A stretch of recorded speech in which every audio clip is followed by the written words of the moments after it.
Hello dear student, welcome to Sampatti private ITI Rahimabad near airport Prayagraj.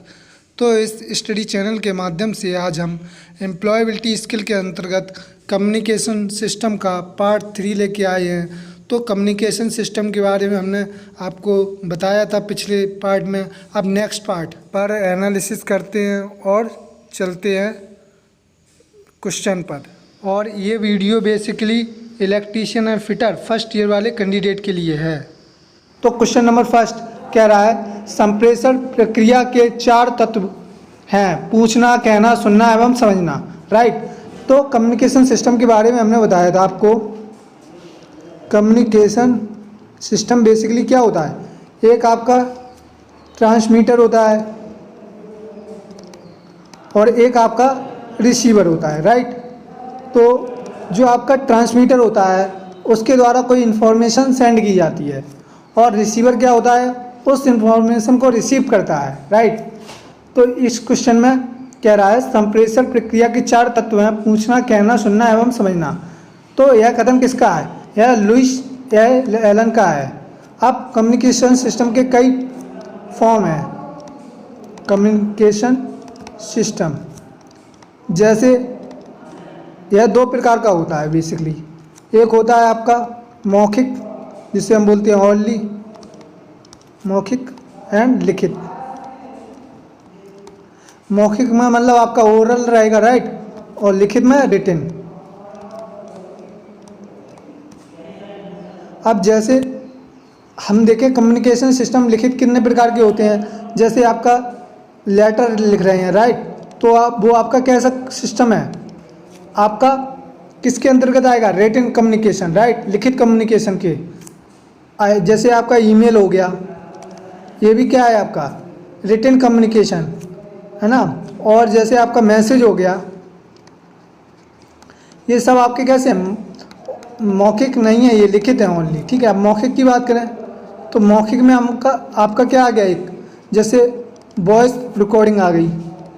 आप किसी को वॉइस रिकॉर्डिंग करके सेंड करते हैं तो वो आपका कैसा कम्युनिकेशन है? आपका मौखिक कम्युनिकेशन है। वीडियो कॉल हो गई आपकी, राइट, है ना। आपका सिंपल कॉल भी हो सकता है। तो ये सब आपके मौखिक कम्युनिकेशन होते हैं। और जब आप किसी चीज़ को लिखते हैं तो वो आपका रिटन कम्युनिकेशन होता है। तो संप्रेषण प्रक्रिया के 4 तत्व: पूछना, कहना, सुनना एवं समझना। ये कथन किसका है? लुइस एलन का। नेक्स्ट कह रहा है अच्छा संप्रेषण सुदृढ़ प्रबंध की आधारशिला है। यह कथन किसका है? यह पीटर एफ ड्रकर का है। उन्होंने बताया था एक अच्छा कम्युनिकेशन सिस्टम सुदृढ़ की आधारशिला हो सकता है। ठीक है। तो ये पीटर एफ का कथन है, उन्होंने ये बताया था। अगर नेक्स्ट क्वेश्चन देखा जाए, कह रहा है संप्रेषण यानी कम्युनिकेशन से आशय एक व्यक्ति के विचारों एवं समितियों से दूसरे व्यक्तियों को अवगत कराने से है। यह परिभाषा किसने दी थी? तो यह परिभाषा जो हमने दी थी, डेफिनेशन, वो मेयर ने दी थी।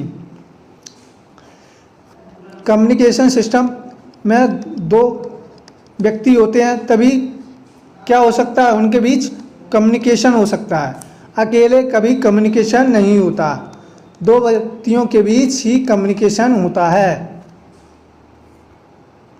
संदेश प्रेषक यानी संदेश प्रेषक मतलब ट्रांसमीटर एंड संदेश प्रेषित यानी रिसीवर के प्रत्यक्ष संपर्क से ही संभव होता है।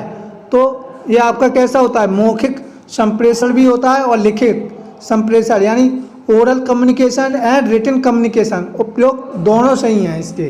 राइट। जो भी अपना कम्युनिकेशन सिस्टम होता है, एक ट्रांसमीटर एक रिसीवर, 2 लोगों के बीच होता है। यह आपका हो सकता है मौखिक प्रोसेस हो सकता है आपका रिटन प्रोसेस हो।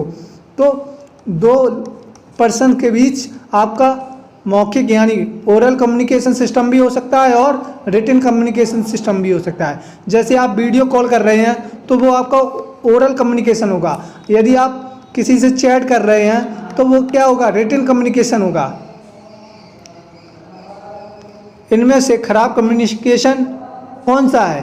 तो प्रेषक रिसीवर के प्रति सकारात्मक है, संदेश अस्पष्ट है, संदेश अस्पष्ट और सीधा नहीं है। तो खराब कम्युनिकेशन कब होगा?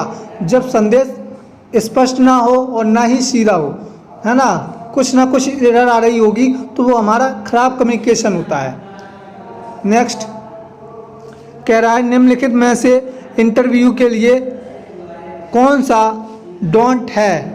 डोंट यानी ऑप्शन में देखा जाए तो आत्मविश्वास, अनौपचारिक कपड़े, उचित आई कांटेक्ट, शांत आचरण। तो अनौपचारिक कपड़े यानी जो आपके इंटरव्यू के लिए सबसे ज़्यादा मेन इफेक्ट डालेंगे तो वो अनौपचारिक कपड़े, है ना, तो ये चीज़ आपको ध्यान रखनी है। निम्नलिखित में से कौन सा तत्व बातचीत में बाधक है? यानी बाधक का मतलब एज ए रुकावट जिसे हम बोल सकते हैं। तो निम्नलिखित में से कौन सा ऐसा बाधक है जो आपको बातचीत करने से रोक सकता है? हो सकता है आपका आत्मविश्वास, घबराहट, शांत आचरण, मित्रता का व्यवहार। तो इसमें सबसे बेस्ट ऑप्शन है घबराहट। अगर आपके अंदर घबराहट होगी तो अच्छे से आप कम्युनिकेट नहीं कर सकते सामने वाले व्यक्ति से। क्वेश्चन नेक्स्ट कह रहा है संकेतों एवं शारीरिक भाषा के माध्यम से किए जाने वाले संप्रेषण को कहा जाता है।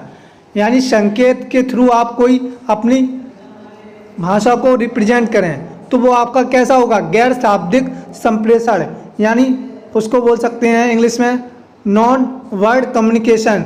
आप कोई वर्ड ना कह के आप अपने संकेतों में उस चीज़ को डिफाइन करेंगे तो वो आपका नॉन वर्ड कम्युनिकेशन सिस्टम कहलाएगा। यदि आप अपने ओरल लैंग्वेज में बात कर रहे हैं बिना संकेत के, है ना, तो वो आपका शाब्दिक संप्रेषण होगा। नेक्स्ट क्वेश्चन कह रहा है मौखिक संप्रेषण उपयोगी होता है जब, ऑप्शन में क्या क्या है? निर्णय की शीघ्र सूचना संबंधित पक्षों को देनी हो, संदेश संक्षिप्त हो, विस्तृत नहीं हो, संदेश का अभिलेख या प्रमाण रखने की आवश्यकता नहीं हो, उपरोक्त सभी। तो मौखिक संप्रेषण उपयोगी होता है तो उपरोक्त सभी, ये तीनों इम्पोर्टेंट बातें हैं हमें रखनी चाहिए मौखिक संप्रेषण के दौरान। संप्रेषण प्रक्रिया के 4 तत्व हैं, ये क्वेश्चन रिपीट हो गया है। तो 4 तत्व पूछना, कहना, सुनना और समझना। यह कथन किसका था? लुइस एलन का, राइट। तो आई होप आपको कम्युनिकेशन सिस्टम के बारे में यह पार्ट समझ में आ गया होगा। तो अब नेक्स्ट पार्ट बताएंगे कम्युनिकेशन सिस्टम का आगे। तो इसी के साथ मिलते हैं नेक्स्ट वीडियो में। Thank you very much, thanks for watching.